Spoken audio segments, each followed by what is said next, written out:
Hola a todos, buenas tardes. Mi nombre es Marcos y en nombre de todos los miembros de la TAMCATS quiero agradecerles por sumarse hoy sábado a una nueva charla Hablemos sobre gatos. Hoy tenemos el honor de hablar sobre un tema muy importante que es la salud del corazón de nuestros gatos con un profesional reconocido, bueno, en nuestro país muy conocido y también en toda Latinoamérica, el doctor Carlos Mucha. Hola Carlos, ¿cómo le va?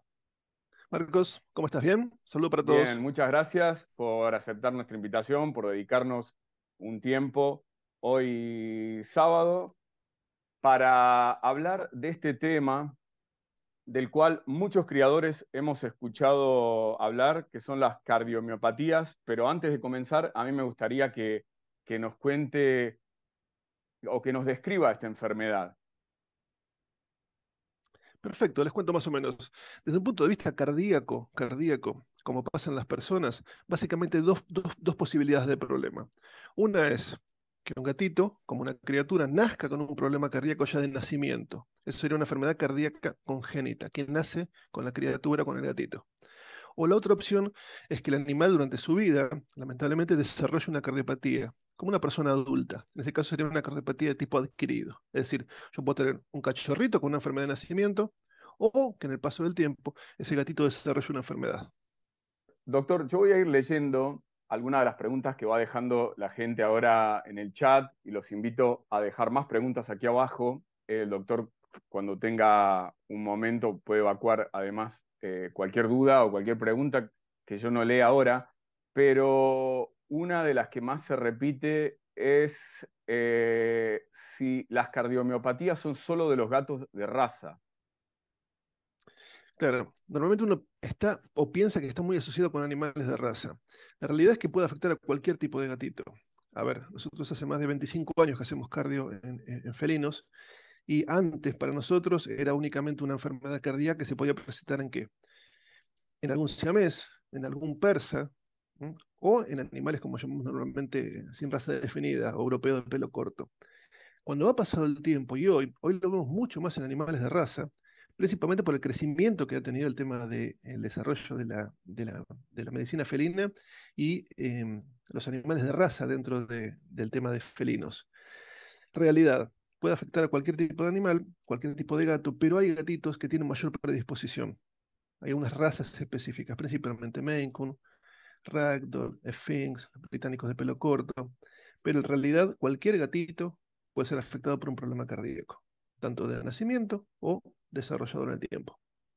Y dentro de estas razas, ¿cuáles son las que ya tienen un testeo genético para detectar la enfermedad o una posible cardiomiopatía? Claro, la enfermedad más frecuente en el caso de los gatos es la cardiomiopatía hipertrófica felino. El gato es un individuo particular, ¿eh? Si ustedes piensan, por ejemplo, en un problema cardíaco, ¿qué pensarían? Si tiene un problema cardíaco, ¿qué pasa con el corazón? Se agranda. Perfecto. Eso es lo que uno podría pensar en el caso de una persona o de un perro.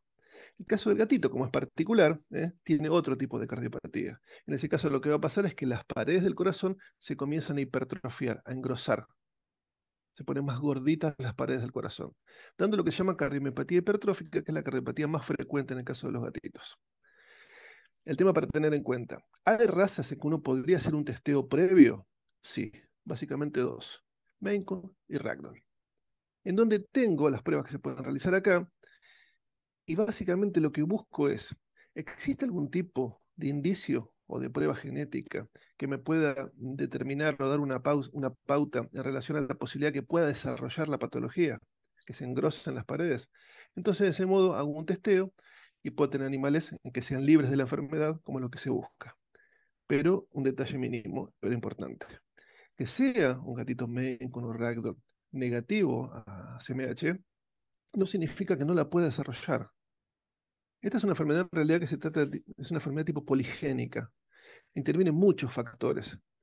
Este es uno, que es un segmento en el genoma, que es lo que se analiza, específico para cada una de estas dos razas. Pero igualmente la recomendación americana es, a pesar de ser negativo, obviamente criar esos animales que sean negativos y hacer un control de ecografía una vez al año, un ecocardio una vez al año, para ver que no lo desarrolle por otras vías fuera del tema genómico.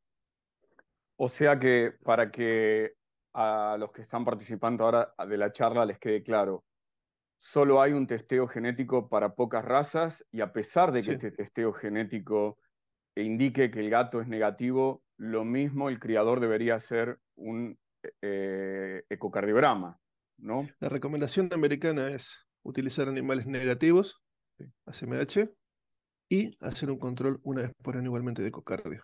Hoy claro. se agrega una cosa que en un momento trabajamos más que nada en países de Centroamérica, casi intentando en un momento, pero un poquito más complicado. Nosotros trabajamos con un proyecto de determinación de péptido tren natriurético que se llama ProBNP. ProBNP. ¿Bien? Lo pueden encontrar en internet, es una prueba de una especie de hormona secretada por el corazón, que es uno de los primeros indicadores cardíacos de cambios anatómicos a nivel del corazón. Esto es lo que se llama determinaciones hormonales o biomarcadores cardíacos. Es decir, que la recomendación es, si usan Ragdoll o Maine Coon, que sean animales libres de la enfermedad, y después un control anual. En Estados Unidos ya se agregó, como les decía, el tema del péptido natriurético. Sí, esa es una de las preguntas que acaban de dejar. Si ese testeo está disponible en la Argentina o lo va a estar pronto. El LeproBNP, Sí, LeproBNP yo lo traje, yo hice el lanzamiento casi para toda Latinoamérica, es una prueba rápida, semejante al tema de un EVA-test, para que la gente lo pueda entender fácilmente. Se saca sangre y se hace un testeo de esos. En Argentina es un país particular, por una serie de condiciones. En un momento iba a estar, después con el tiempo no fue simple traerlo. En los otros países periféricos, cruzando acá Chile u otros, Uruguay ya hay y en casi toda Latinoamérica y Estados Unidos. No son pruebas caras, pero bueno, influye mucho el tema de educación y cultura. Y no hablo solamente de los propietarios, sino también de media culpa de parte del veterinario. o sea que es un testeo rápido, fácil, relativamente económico, podríamos decir Sí, económico, y que inclusive se sí, puede conseguir en uno de los países limítrofes. Eso es muy sí, es importante. una prueba muy fácil, muy rápida, y lo que se hace ahí es medir. Nosotros trabajamos con un criadero en un momento de Ragdoll. Lo que se hace es medir este ProBNP, que es un primer indicador. Es decir, yo tendría un gatito que tenga un aumento de ProBNP. Esta es una prueba de tipo cualitativa, la que les digo es una prueba rápida, también hay cuantitativas en Brasil, es decir, midiendo valores. Y yo lo que podría ver de ese modo es un gatito que empieza a tener un aumento de esto, un indicador de esto, pero que ni siquiera tiene ningún signo clínico y ningún cambio ecocardiográfico. Eso es lo importante. Es un predictor súper, súper temprano. Capaz que algunos han visto o conocen que hay algunos predictores como el SDMA para determinación de insuficiencia renal temprana también. Y es una prueba realmente simple y económica. Tiene algunos falsos positivos. ¿Qué significa esto? Puede haber interferencia de algunas cosas que falsamente te modifiquen estos valores. Algunas cosas que modifican eso son problemas renales o afecciones de tiroides. Es súper Esta es una interesante. pregunta, El futuro va a ser ese. ¿Eh? ok. Esta es una pregunta que acaba de hacer alguien que supongo que es criador, y es, ¿qué debería hacer un criador con gatos que tienen ecocardiogramas normales, pero una alteración en el testeo que acaba de mencionar? ¿Debería o se podría usar o El podría gran, ese gato ser claro, papá o mamá? claro. El gran tema es ese. El gran tema es qué hacer con los pacientes que son asintomáticos y con un índice de predictibilidad que pueda llegar a desarrollar algo en el futuro. Primero lo que hay que hacer es, si yo tengo un gatito normal, ecocardiograma normal y un aumento de ProBNP, lo que tengo que hacer es descartar otras causas que pueden haber interferido en el resultado. Como te decía recién, un problema de urea, creatinina o de T4. Si a pesar de todo sigue elevado eso, lo que podría hacer son controles en el tiempo y ver si eso se modifica en el tiempo y repitiendo las pruebas en el tiempo.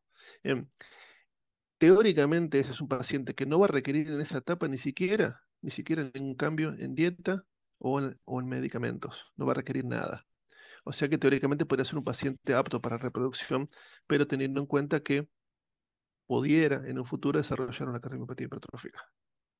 Esta es una pregunta mía. Y en el caso de esos individuos, ¿a qué edad se podría testear a sus hijos o se debería testear a sus hijos?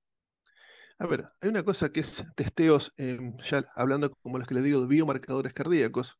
Los biomarcadores cardíacos existen en humanas hace muchos años. Habrán visto alguna vez que a una persona con un infarto le miden ciertas enzimas en la sangre, principalmente CK, creatinina quinasa o troponinas, porque eso lo que marca es un daño a nivel de las células cardíacas. Estas son pruebas, como en el caso de ProBNP, principalmente de detección temprana. La pregunta es, a los hijos de esos gatitos, ¿a qué edad hay que testearlos? La realidad es que los testeos, cualquier gatito debe ser auscultado, revisado perfectamente cuando comienza el plan de vacunación. Un temita que es importante para todo el tema de cría, que pasa también con el tema de gatos o de perros. Siempre es importante que, aunque sea la primera vacuna, se la dé un veterinario luego de un examen físico minucioso y adecuado del paciente. Más o menos en el caso de los felinos son 4 o 5 cada 1000, es decir, cada 1000 gatitos que nacen vivos, 4 o 5 presentan algún tipo de cardiopatía congénita. ¿Eh? Salvo casos muy particulares, la gran mayoría va a presentar un soplo. De ahí la importancia de auscultar a ese paciente por un veterinario y saber un clínico. Si tiene un soplo, saber que puede estar dentro de ese grupo de 4 o 5 por 1000. En los perros más o menos serán un 8 por 1000. Esas enfermedades son de detección fácil, simple, auscultatorias. Después se confirmarán con exámenes complementarios. Bien. Luego de ese periodo, yo tengo un cachorro, un gato, que es libre de una cardiopatía congénita. Así va a desarrollar su vida normal. ¿A qué edad tengo que empezar a testearlos? Bueno, eso va a variar mucho según las razas. Por ejemplo, los ragdoll pueden presentar cardiopatía hipertrófica de modo temprano. Hay reportes de 15 y 18 meses con inicio de sintomatología de cardiopatía hipertrófica. Británicos de pelo corto, el rango va entre 3 y 10 o 11 años, es mucho más lejano. ¿eh? En animales de raza Maine Coon, más o menos entre 1 y 3 años. Así que es variado. A ver, ahora te voy a hacer una pregunta al revés yo, vamos a jugar al revés. Que esto siempre que le digo a los colegas en las charlas o mismo a los propietarios. Existe un gran paradigma en la medicina veterinaria y en la sociedad, que es el siguiente. Un paradigma es una idea preestablecida. ¿Qué sería esto? Yo te pregunto a vos, o cualquiera del público, ¿cuál es el rol del médico veterinario? Diagnosticar y curar. Perfecto, ese es un paradigma. Esto no estaba preparado, pobre Marco, quedaste en el medio, pero en realidad todo el mundo el paradigma que tiene es que el rol del médico veterinario es curar animales.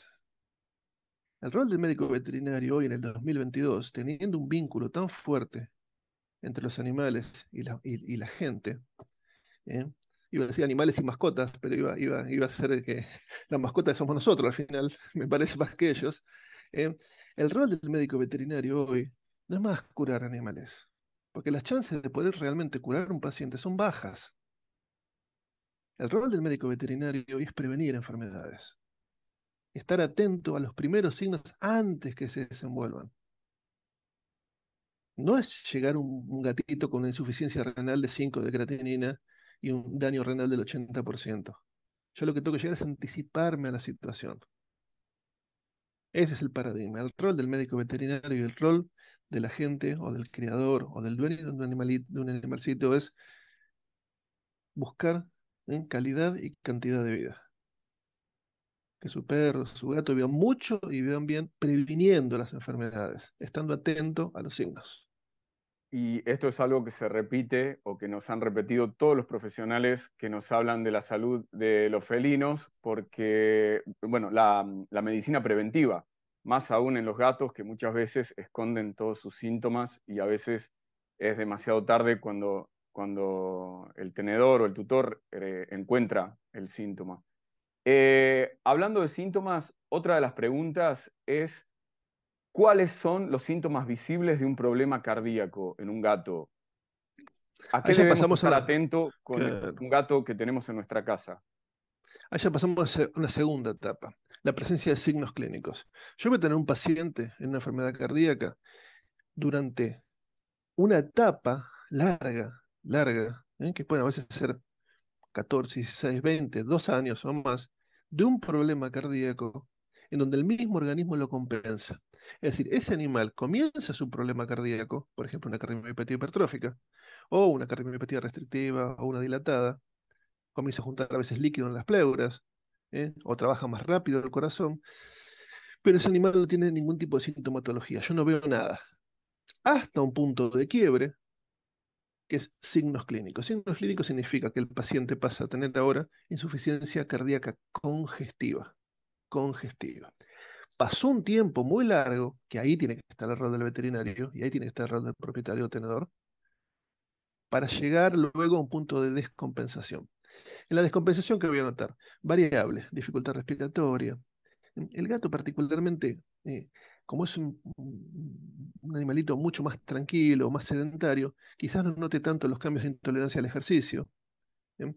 Pero si es un gato activo, puedo notar que está más lento, poco reactivo, más perdido, no quiere jugar tanto como antes, o ante cualquier esfuerzo físico puede tener una dificultad respiratoria.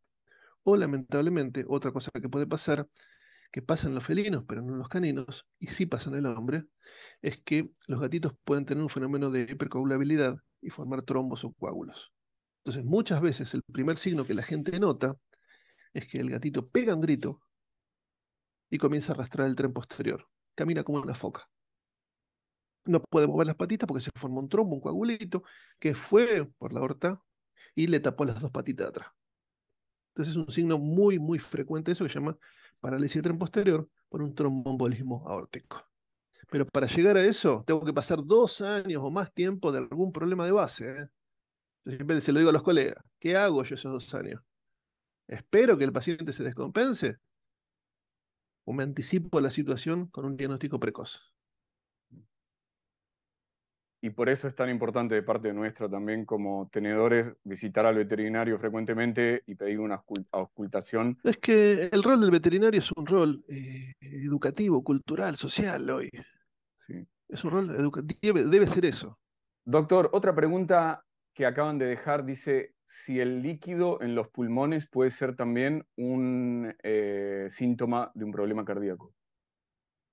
El líquido, el edema de pulmón como tal, debería darse, es mucho más frecuente en la congestión pulmonar en el caso de los perros que de los gatos, o en el hombre que en el caso de los gatos.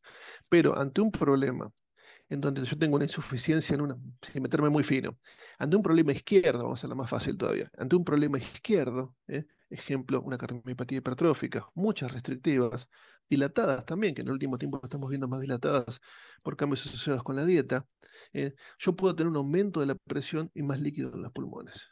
Entonces voy a tener un paciente que le cuesta respirar. En los gatos es mucho más frecuente quizás la falla bivalvular y que el animal tenga fusión de tipo pleural, que son gatitos que en reposo respiran muy cortito. Y ante cualquier actividad física les cuesta moverse, respiran de modo bucal. Una de las últimas preguntas dice, ¿este problema o los problemas cardíacos tienen cura o tratamiento? Los problemas cardíacos realmente, en el caso de perros, gatos o personas, son tratamientos de tipo paliativo. La única cura real que podrías tener es que te saquen la máquina y te pongan otra nueva, como una persona. En el caso de perros y gatos, los tratamientos de base son paliativos. Yo lo que busco es, ¿por qué busco un diagnóstico precoz? Porque un diagnóstico precoz me permite a mí comenzar a hacer lo que tengo que hacer, que es trabajar en conjunto con el tenedor. Nosotros hoy como médicos veterinarios trabajamos mm, atendiendo gente que tiene un gato, estableciendo un vínculo y entendiendo el vínculo que tiene la persona con su gatito.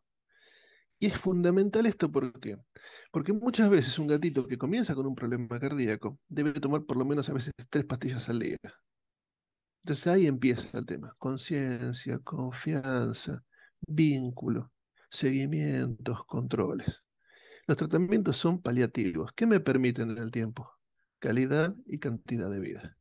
Que a pesar de que mi animalito tenga un determinado problema, yo le puedo ir brindando una calidad de vida que es lo que se merece, asociado lógicamente a calidad. La conjunción de estas dos cosas, estas dos variables, es lo que uno busca. Mucho y bien. Y esta es una pregunta mía, aprovechando que recién mencionó el tema de la dieta.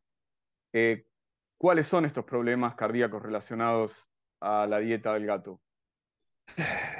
Este es un tema fuerte. Acá no tanto todavía. pero porque hay un tema de un delay con Estados Unidos o Europa. Bueno, Estados Unidos principalmente será, les diría hoy, el gran foco de esto. Hay un gran cambio en los últimos años hacia una vida más natural, orgánica y, entre comillas, les pongo sana, porque está en discusión esto en algunos aspectos también.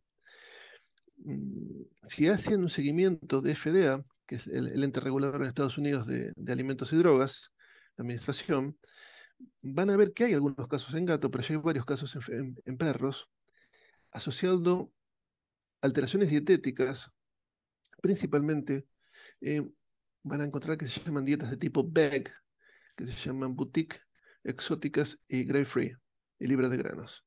En este caso lo que van a ver es que hay muchos animalitos que compañías muy pequeñitas, pero que son generalmente de búsqueda o de fuentes de proteína de otro tipo de animales, dirían, no convencionales, o buscan granos o dietas libres de granos. Lo que estamos viendo, lo que se está viendo en los reportes de FDA, es que estos animales están teniendo alteraciones cardíacas que simulan una cardiomiopatía dilatada. ¿Por qué simulan? Porque en realidad termina siendo una deficiencia nutricional. No se sabe exactamente cuál es el punto en todo este proceso.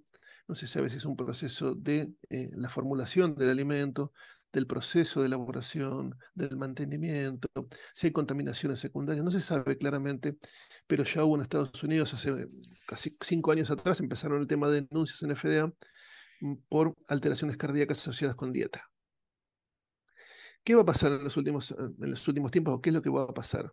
Una tendencia a una vida más natural, sana y orgánica, pero a veces puede traer algunos líos en el tema del corazoncito de los gatos. El mismo tema, algunos pacientes con dietas no equilibradas de tipo RAO o algunos pacientes con dietas de tipo veggie también pueden llegar a tener algún tipo de inconveniente. Si usan todas esas cosas, vean que sea una dieta realmente equilibrada, que no sea ojito, que si uno es vegano, vea cómo puede equilibrar la dieta en el caso del gato o del perro, y siempre con un control de otros órganos periféricos, riñón, hígado y obviamente estado cardíaco también. Estas cosas están muy novedosas y bueno, se viene todo eh, en poco tiempo seguramente también en Latinoamérica. Yo primero quiero agradecerle por habernos dedicado tiempo hoy sábado, a pesar de que sabemos que tiene un calendario de actividades súper lleno. También le quiero comentar a la gente que las preguntas que dejen, si no se responden a la brevedad, las pueden hacer también en una consulta en el centro veterinario aquí en Buenos Aires. Y no sé si hay alguna opción para los pacientes o veterinarios que están asistiendo a esta charla desde el extranjero. Nosotros sí tenemos un sistema de telemedicina hace muchos años, más de 12 años, normalmente relacionando veterinarios y veterinarios. Es difícil hacer algo con un propietario porque eh, habría que preguntarle muchas cosas que es difícil que me pueda pasar de información. Pero sí, tenemos trabajando en Latinoamérica hace 20 años, sí. Perfecto. Y mi última pregunta es, ¿qué consejo le daría a los tenedores de gatos y a los criadores de gatos? El consejo es simple. Siempre lo más importante es la prevención. La prevención me permite estar tranquilo, dormir tranquilo y llegado el caso comenzar un plan terapéutico o medidas asociadas con eso. Y la prevención es mucho más económica que iniciar un plan de tratamiento. Y me da mucho más satisfacción que lamentablemente tener que tratar o intentar acomodar un paciente que está realmente descompensado, sobre todo recordando siempre esto. Los procesos en veterinaria, en las enfermedades son crónicas. No es que el gato va a tener un infarto y se le va a tapar la coronaria, porque los gatos ni siquiera tienen aterosclerosis, no tienen infarto. Son procesos crónicos, esto. Entonces, cuando yo logro identificarlo de un modo temprano, puedo trabajar con eso y hacer un seguimiento en el tiempo, trabajando en equipo, lógicamente, con el tenedor. La clave de esto es prevención. Y a nivel de criadores, ¿qué es lo que habría que pensar? Que muchas de estas cosas tienen un alto componente de transmisibilidad. Si yo tengo animales en mi plantel, que los testeo periódicamente, que desde un punto de vista de ciertas enfermedades congénitas también las puedo erradicar de mi criadero, lo que estoy terminando al fin del día es transmitiendo seguridad y confianza y un buen nombre dentro del circuito. La realidad es que todo lo que sea prevenible debe ser prevenido, porque si no va a ser transmisible. Y de ese modo, al final del día, hay gente que termina comprando un animal con un problema y termina siendo también un problema para los criadores, porque al fin del día los reclamos siempre surgen. Lamentablemente, en el caso de gatos no tanto, pero en el caso de perros hay bastantes problemas con razas bastante particulares, en que al ponerse de moda, todo el mundo quiere esa determinada raza, le digo, normalmente son todos los bull, y empieza a haber mucho tema de consanguinidad o de transmisión de problemas hereditarios o congénitos que no debería pasar. Entonces, consejo para la gente, lo mismo que para los criadores, prevención. La prevención es lo más económico de todo. Chequeos, prevención y evito los problemas a corto y a largo plazo.